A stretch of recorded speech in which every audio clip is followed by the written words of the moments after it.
another lawsuit. All these diamonds on my body and they crystal clear. I make magic with these hundreds, watch them disappear. Big ol' raindrops up in my ear. If you gon' name drop, let's get it clear. Jessie, VVS, I just turn the water on. Big ol' flex, shit you never saw before. These niggas chasing me like waterfalls. What's up, y'all? It's your sister, Jessie Woo. Welcome back to my channel. If you are new here, make sure to subscribe, so you could join the Black Women's Tribe during Black Women's Supercell Black Women's Month. Okay, Black Women's this month is Sickle Cell Awareness Month. I didn't realize that until I believe it was yesterday. And if you haven't watched that Netflix series on Netflix called Supercell, please watch it.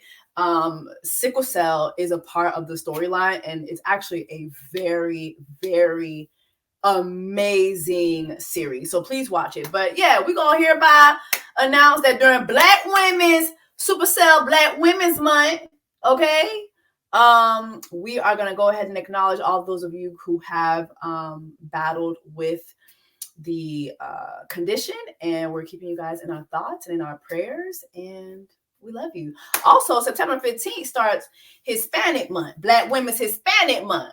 Okay, Black Women's for y'all ready. Y'all know how I feel about the Hispanics. Okay, I love the Hispanics. All right, but anyway, y'all. Anyway, judging by the title, you already know what we're about to get into. Before I get into that, also, I want to make sure that you are aware I am going to Tulum next month, my next WOOCATION. So make sure that you go to www.woocation.net to sign up, and I will see you in Tulum. All right, y'all. My jaw dropped this morning when I saw this lawsuit drop, and it's not like I'm shocked. Like I'm not even surprised at this point, but I kind of find this very interesting because Don Richard has always pretty much maintained a silent front when it comes to the Diddy stuff. Like, we know Aubrey don't give a fuck. She gonna let us know every chance she get that Diddy is a monster, and Aubrey for some time has been telling us that his reckoning was coming. But when it comes to Don, she's never really said much. And even in her interviews when speaking about him, it's always in a somewhat positive light. So I never thought that Danny Kane, like different members of Danny Kane, didn't go through things that we probably didn't see on television. I mean, we saw enough on television to know that, you know, Diddy was not a sweetheart to the girls. Okay. And that's me putting it mildly. But reading this lawsuit or reading these articles about the lawsuit, it's this is a lot. So let's get into the lawsuit. This is what Rolling Stone says. Danity Kane's Don Richards sues Sean Combs for SA.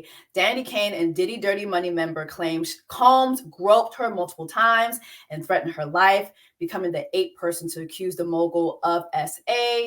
Former Danity Kane member Don Richard has sued Sean Diddy Combs, otherwise known as Sean Puff Daddy P. Diddy Brother Love Combs, alleging that the music mogul groped her on numerous occasions, was physically violent with women, trapped her inside of a locked car for 2 hours as a form of punishment, and threatened her life.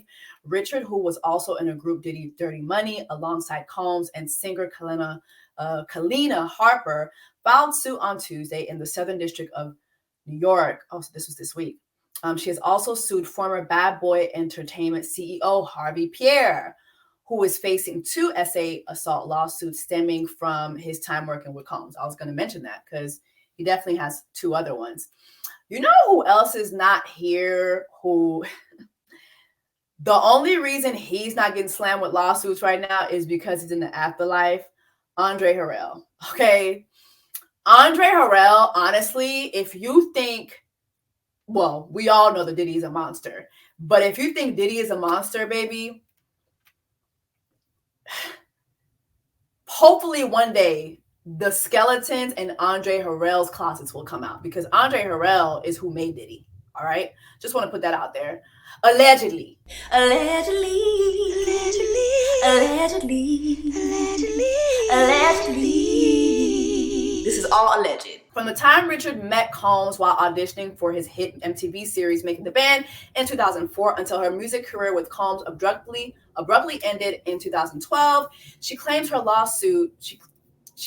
her lawsuit obtained by Rolling Stone, the music executive manipulated her with mantras that submission to his depraved demands was necessary for career advancement, instilling in her the belief that such abuse and exploitation were required for female artists to succeed in the music industry. Her filing details dozens of disturbing encounters that she observed while in Combs' orbit, including drug-fueled parties with young men who seemed lethargic or passed out, while Combs and his friends performed sexual acts on them. Richard claims that she believes Combs invited her to these parties as a test before he began to barge into her changing room and grope her bare buttocks and attempted to touch her breast between 2009 and 2011. In one uncomfortable moment, Combs allegedly cupped Richard's breast to guess her bra size and offered to gift her fake titties for Christmas in 2010. However, the more Richard resisted Combs' sexual advances, the more he retaliated against her, she claims. Combs would allegedly deny her singing parts on songs and turn off her microphone during performances.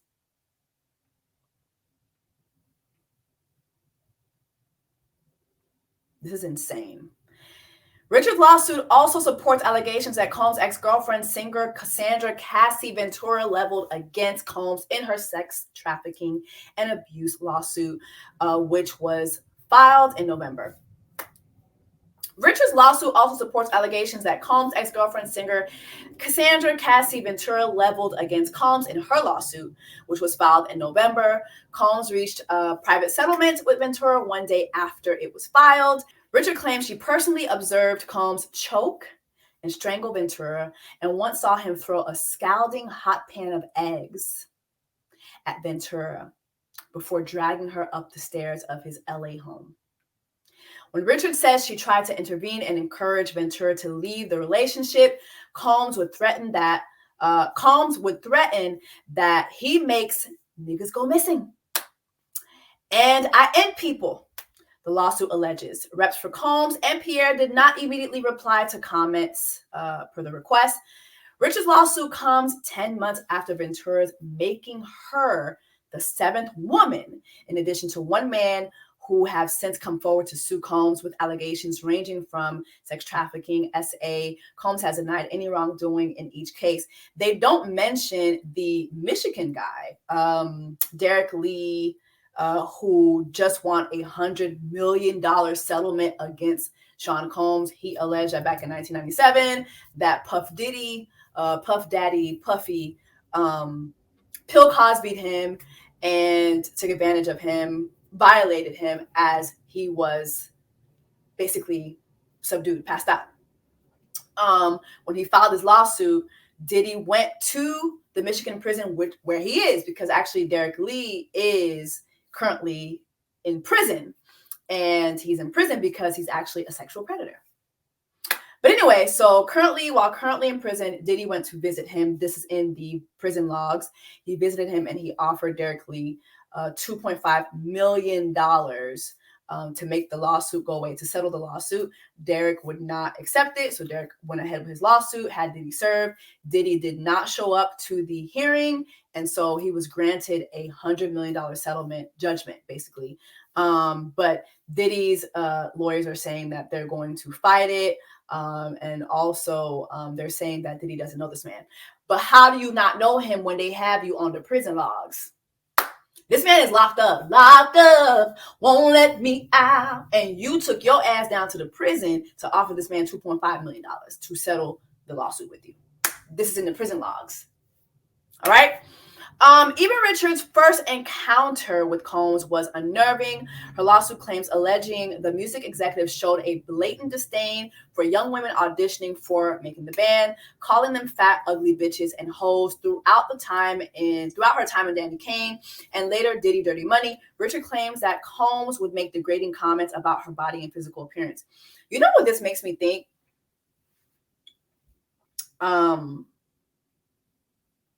Don came into this industry being disrespected, like literally experiencing violent, whether it be verbal violence, because we all watched Making the Band. Diddy was violent towards those people.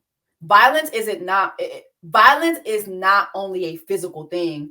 Violence, in my opinion, can be in your speech. He was very violent to all of those people throughout those shows. And he was rewarded for bad behavior with success. And so you have someone like Don who comes into this industry under that umbrella. And that's her impression of the industry. And so for those of you who will be like, well, damn, but why didn't she leave? Why did she keep working with him? Because that's what she was taught to do. She watched this $1 billion entity of a man be rewarded for bad behavior repeatedly over the years. And so when that happens, your mindset is to believe that this is the norm. This is how I'm supposed to be treated. Being on the show was intense and exhausting, Richard claims, with Combs subjecting the group to long rehearsal days, which sometimes began in the middle of the night. Richard claims that Combs would sometimes hold meetings in his underwear, alleging that she was once summoned to his Miami home in 2008, where Combs refused to put on clothes, saying, "This is my fucking house." After Danny Kane broke up in 2009, Combs selected Richard to be part of Diddy Dirty Money, a new trio he was forming alongside singer-songwriter Kalenna Harper. While recording their album Last Train to Paris, Richard claims that she and Harper were present when Combs began yelling at then-girlfriend Cassie while high on drugs for apparently not cooking eggs the way he liked. "I've been asking you for my shit. I can't stand you, bitch. You never do it right." Combs allegedly screamed before pushing Ventura up against a wall and choking her. Combs then threw the hot pan at Ventura, who fell to the ground in a fetal position. This is insane. This is actually quite insane. The next day, Combs allegedly gave Richard and Harper flowers and tried to explain himself for 20 minutes before threatening them. "This is normal. This was just a lover's argument where no one was hurt," Combs told them. And the lawsuit alleges, "I'm giving you an opportunity. If you want to make it, you'll shut your mouth. If you say anything, there'll be consequences." There are several other times Richard claims that Combs would physically assault Ventura, strangling, punching the younger singer during a dinner with Neo, Usher, and then CEO of Interscope Records, Jimmy Levine. Combs punched Ventura in the stomach, causing her to cry and double over in visible pain. I have questions. You mean to tell me Neo, Usher, Jimmy Levine, like none of these people, I'm sorry, that's Jimmy Iovine, but none of these men stepped in? Like, that's really like one of my biggest things about this entire Diddy, Puff Daddy, Brother Love, Puffy, Sean Combs thing. It's like there were so many witnesses to this, male witnesses. Like, I don't know. If I was one of the girls, I'm sorry, we jumping you. We jumping you. We're jumping you. But everybody doesn't have that, right? Not all women are, you know, like that. You can ask my family members, baby. You do that in front of me, your head's getting knocked off. Like, I've done it before, period. Like, that's how I am about like family members who are female, friends who are female, baby. You do that shit in front of me, you getting jumped, period. Then we're going to call the police later on. But to know that so many men in the industry would be present for this stuff and y'all did nothing. There were several times Richard claims that Combs would physically assault. Combs also allegedly attempted to use physical violence against Richard, the mogul once throwing a punch at her when she told him not to call her a bitch. Before Sean Combs would strike her, Mr. Combs' bodyguard grabbed her, escorted her out of the studio, and forced her into the Bad Boy Records Bentley that was parked outside. Richard alleges that she was locked alone in the freezing car for 2 hours, unable to exit because there were no interior door handles. She was only allowed out after she called her father, who raced to the studio, demanded for Combs to let her out.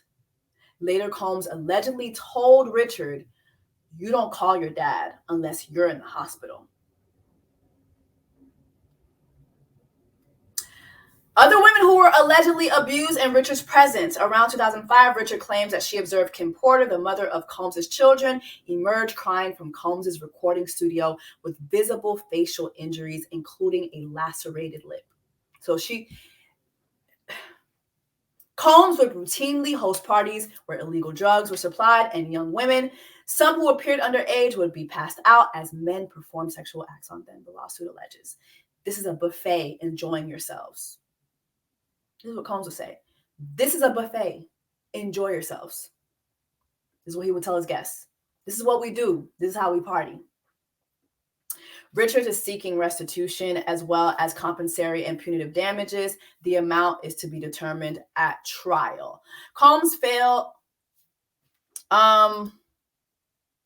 This is so sad to read. I'm not surprised, but I'm really, really sad for her. You know what really makes me sad too is Rolling Stone did an article last year where multiple former employees of Diddy came forward. And Kalenna, who is Don's ex-bandmate from Dirty Money, had this to say. Kalenna of Dirty Money says, "Bad boy artists trashing Diddy have disgruntled employee syndrome."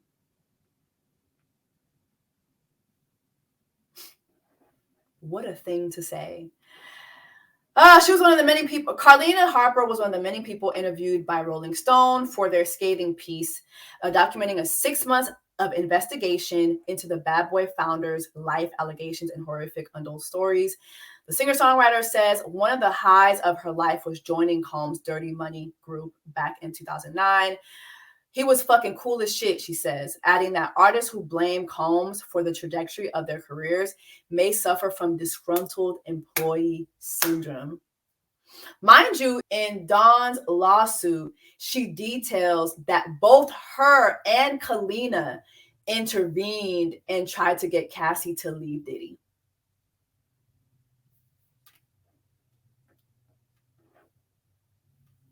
Like, what a disgusting thing to say. I was like scouring the internet for just Dawn interviews and seeing if she ever really talked about getting into it with Diddy. And for the most part, she's really positive. Like I found this one interview that she did with DJ Richie Sky last year where she kind of kept it surface level, but she's like,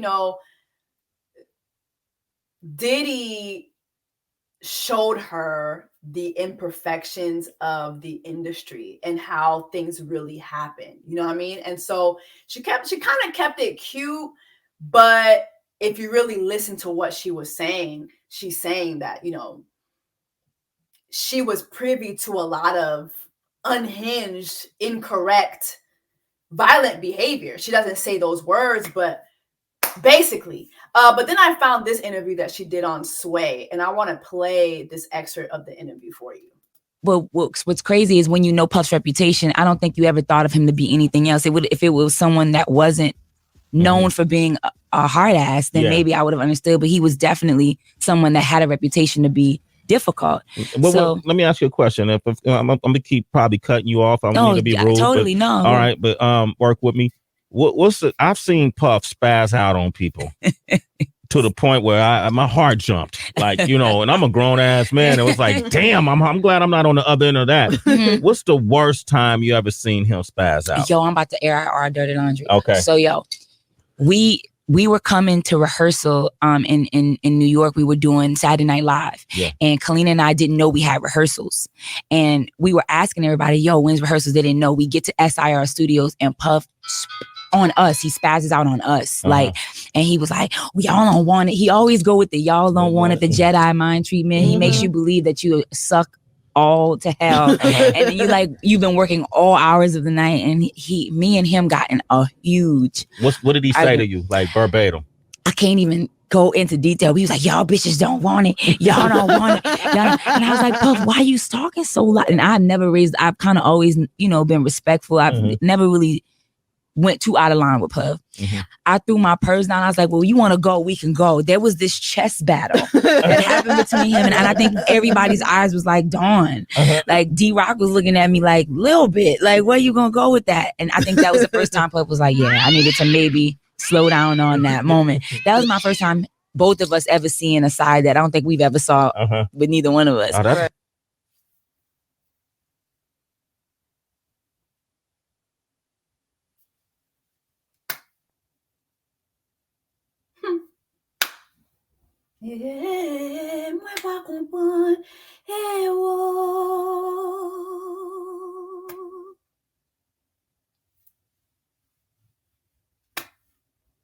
She's literally detailing being abused.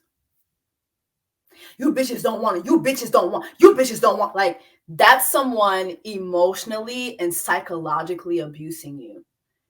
And to add to that, listen to what she said. Rehearsals after a performance on Saturday Night Live. Rehearsals. Saturday Night Live is a late night show. Why are we rehearsing after we done rehearsed for this late night show? And now we're going to be rehearsing like in the wee hours of the morning. What is that? That is abuse. That is abuse. And anybody who treats you that way coming in, like, don't get me wrong, being in an entertainment space is not easy. But some of these people are just flat out abusing you. And that's what this man was doing. He was abusing these girls, abusing her. This is insane. Anyway, y'all, I just wanted to drop in, let you guys know about this lawsuit. Drop down in the comments. Let me know your thoughts. Make sure that you like it, you share, you subscribe, and I'll see you guys in the next video. Take care. Diamonds on my body and they crystal clear. I make magic with these hundreds, watch them disappear. Big ol' raindrops up in my ear. If you gon' name drop, let's get it clear.